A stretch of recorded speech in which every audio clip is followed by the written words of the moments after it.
Today we are going to discuss about implementing pipelines and Azure Machine Learning using Python. We will basically understand how you can automatically trigger a pipeline which does data processing and model building for you.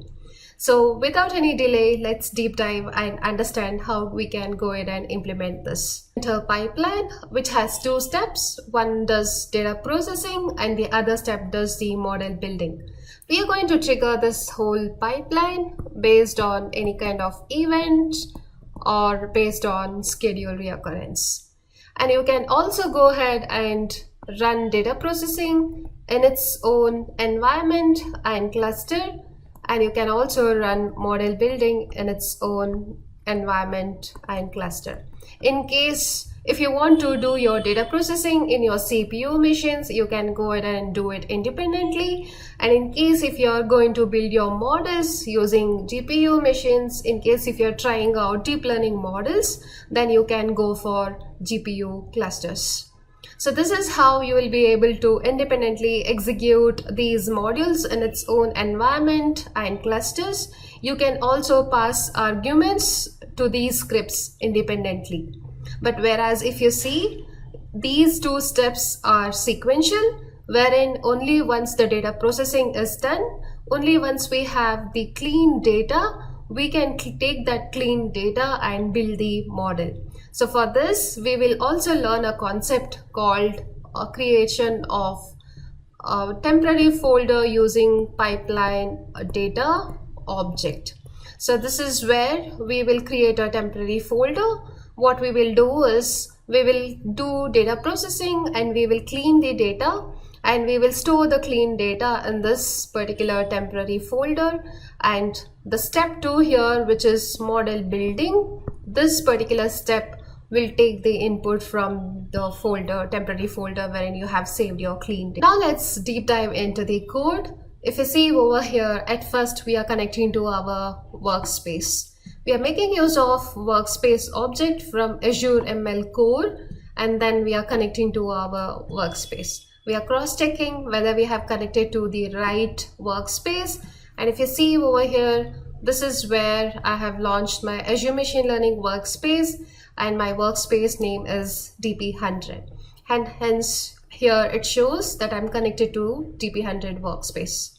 Just for your reference, DP100 is a course, and in case if you're interested more on learning about Azure Machine Learning, you can go and do this course. Now let's go and see how we can access our dataset. We have already created a dataset in Azure Machine Learning called diabetes dataset. So we are just cross-checking if our dataset is there or not. In case if our dataset is there, it says dataset already registered. Since we have already created a dataset, you can see that it says dataset already registered. In case if you have not registered your dataset, then it will take this particular path where it will go and create tabular dataset for all the CSV files that resides within diabetes data folder. So you will make use of tabular dataset when you want to create dataset for structured data. Next, you can see over here we are registering our dataset. Now that we have created our dataset, we go ahead and register our dataset with the name diabetes dataset. We give some description to it and we tag it with so and so name, keys and values. So if you see over here, it's required for you to go ahead and register your dataset because our pipeline will always be pointing to the latest version of the dataset. Similar to this, you will see further, you can also go and register your models. You can also go ahead and register your created environments. So this way, anytime your pipeline will always be pointing to the latest version of be it dataset or be it model or be it environments.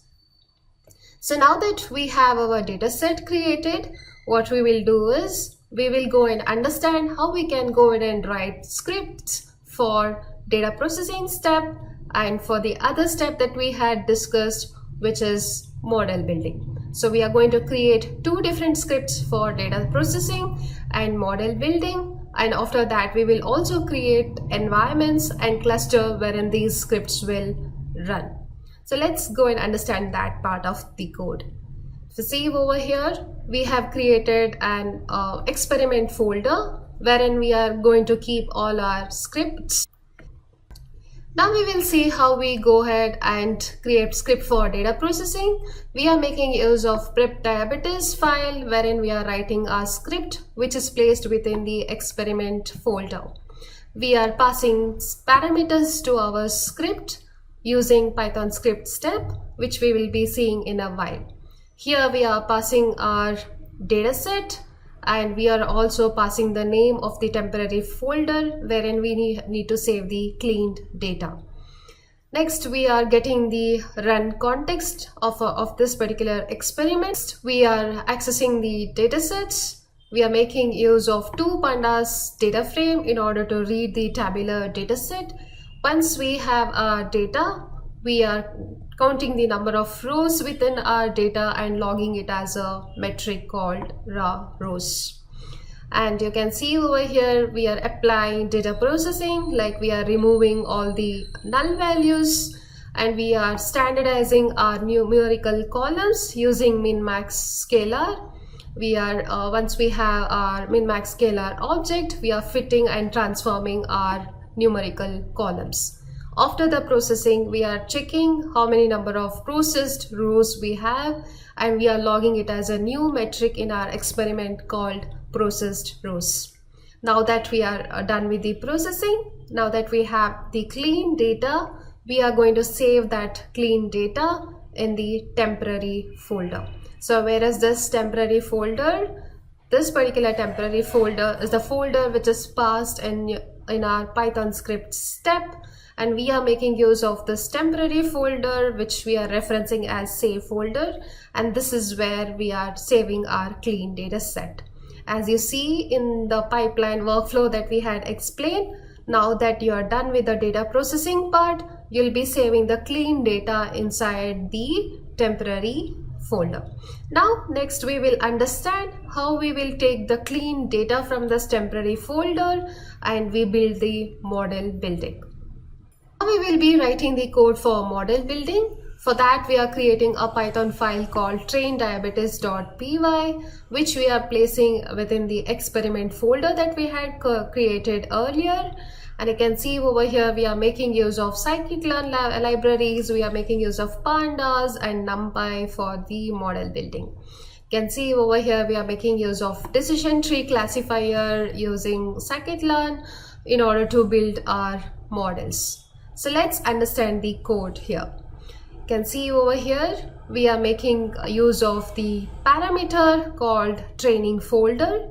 This is the folder from where we are accessing the cleaned data. So once we access the clean data by making use of pandas read CSV in order to read our clean data that resides in the temporary folder that we had created. And now once we have the data set, we are going to split our data into train and test. We are keeping around 30% of data for testing and remaining 70% of data for model building. So let's try to understand what model we are trying to build here. We are keeping the code simple because it's just part of the demo. And you can see over here, we are making use of decision tree classifier and fitting decision tree classifier on our train data.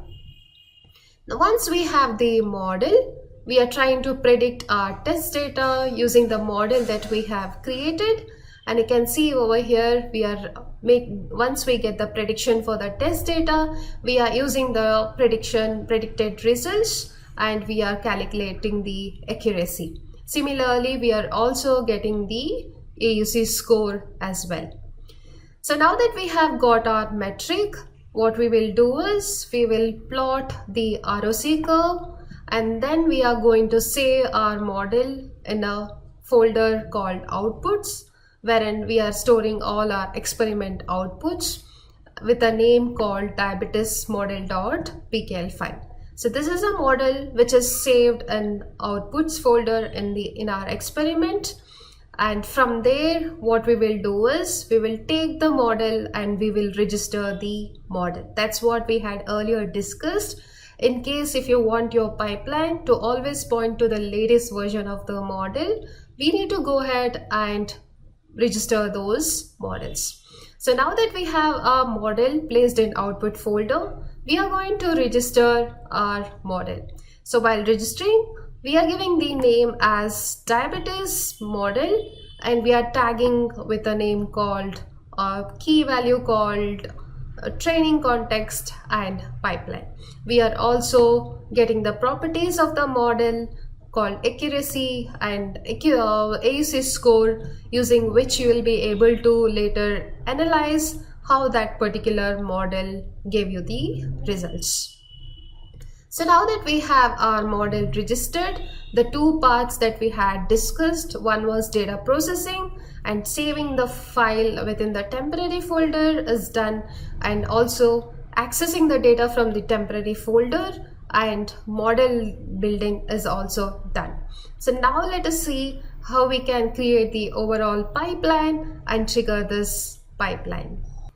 Now that we have our data processing script and model building script, we need environment and cluster to run these scripts. So for that, we are going to create the compute target and we will also create the environments. In order to create the compute target, you can make use of compute target and AML compute from Azure ML.core compute. You can see over here we are going and creating the configuration using AML compute provision configuration, wherein I am saying I want machine of so and so type and I want 2 such nodes in my cluster. So once you provide your configuration using AML compute, you're going to create your compute target by specifying what should be your cluster name and within which workspace you want to create this particular compute and what are your compute config. So basically you get the compute config from here, which you had defined using AML compute provisioning configuration. So now that it's getting created, let's wait until it finishes creating the compute target. So once it completes, then we will go ahead and create the environments. If you see over here, we are making use of environment from Azure ML core. So using environment, we are creating an object of environment and we are making use of Conda dependencies in order to install our pip packages and Conda packages. If you see over here, we are making use of scikit-learn, Azure ML, data prep pandas, all of these matplotlib, all of these packages that is required for our script to run.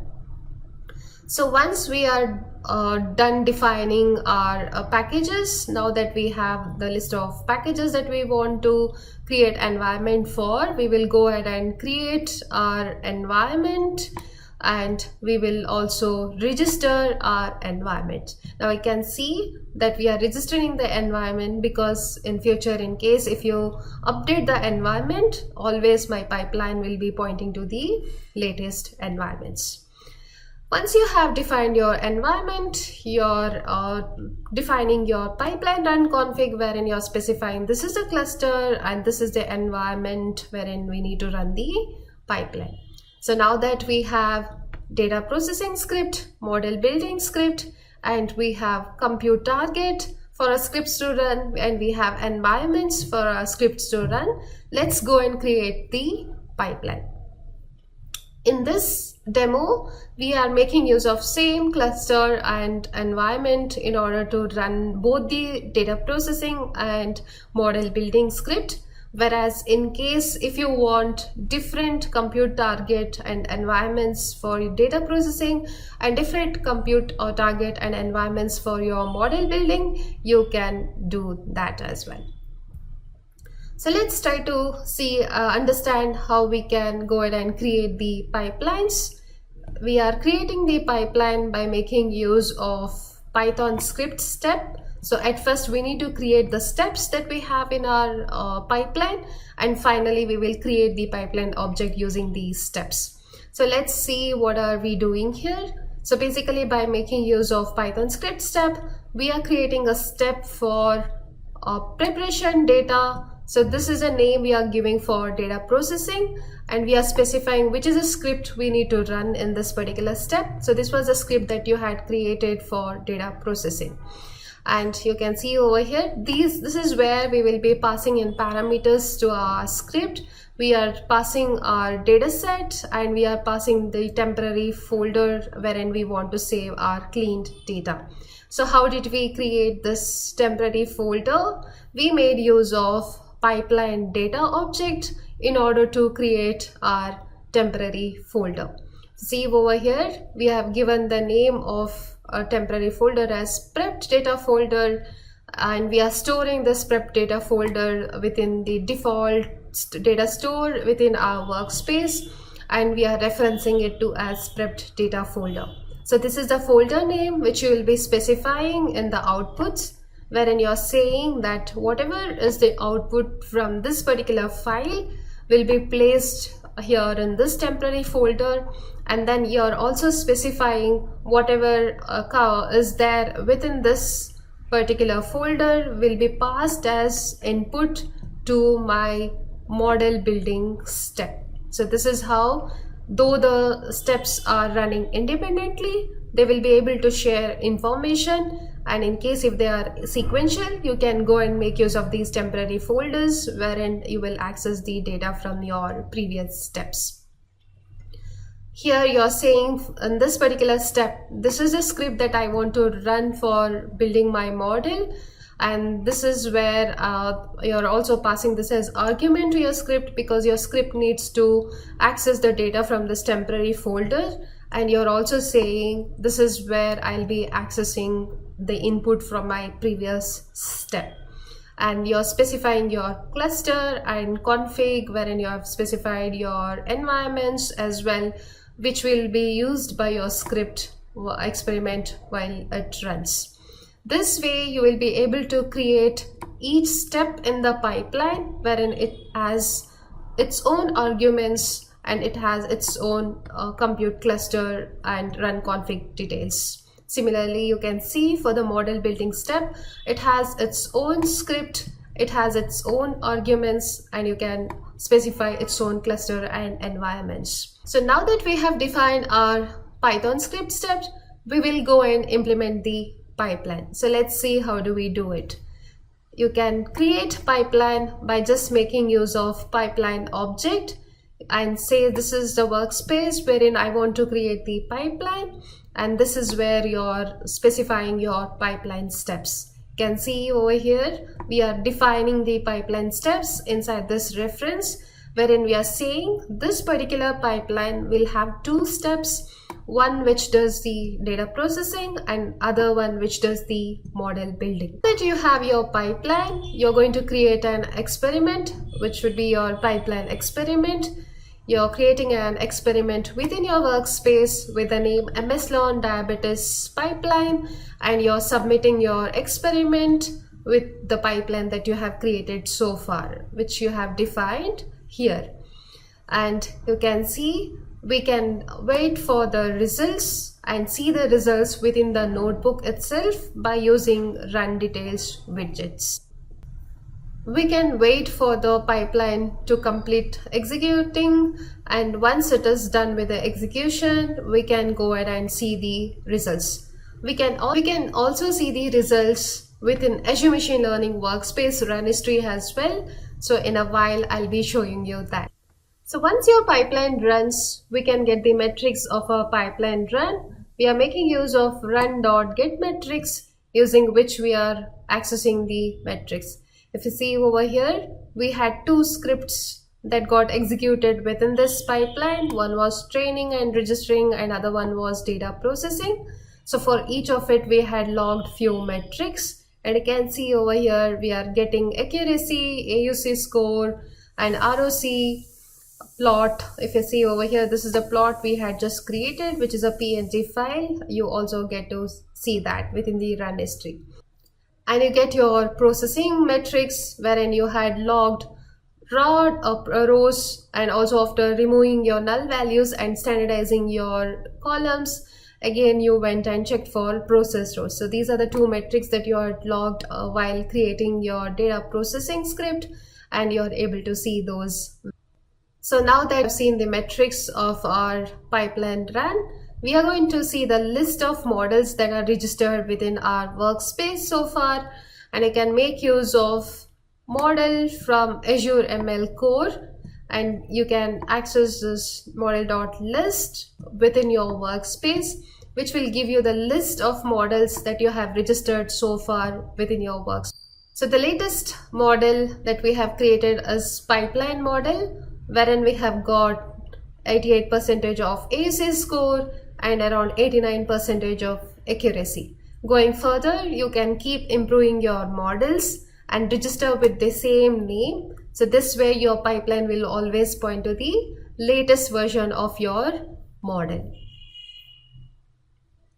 So now that your pipeline is ready and running successfully, we can go ahead and publish our pipeline. So that's what we are doing here. We are making use of publish pipeline to publish our pipeline with the name diabetes training pipeline, and we are giving so and so description. So once we publish our pipeline, we can access the endpoint of our pipeline using published pipeline.endpoint. Now that we have this endpoint, you can make use of this endpoint to trigger the pipeline anytime you want. So we can trigger our pipeline using requests, wherein we are passing the pipeline endpoint and authorization header and the experiment name. And you can see over here we get the run ID for the pipeline experiment that we just ran. So once you have this run ID, you can make use of this run ID to access the metrics, to access the logs as such. You can also schedule the pipeline using schedule reoccurrence, wherein you are specifying, I want to trigger this particular pipeline every week, so and so day of the week and so time of the, you're giving the description, you're giving the pipeline ID, you're giving the experiment name, and calling this particular schedule reoccurrence that you have created to run this particular pipeline every week on Monday at so and so time.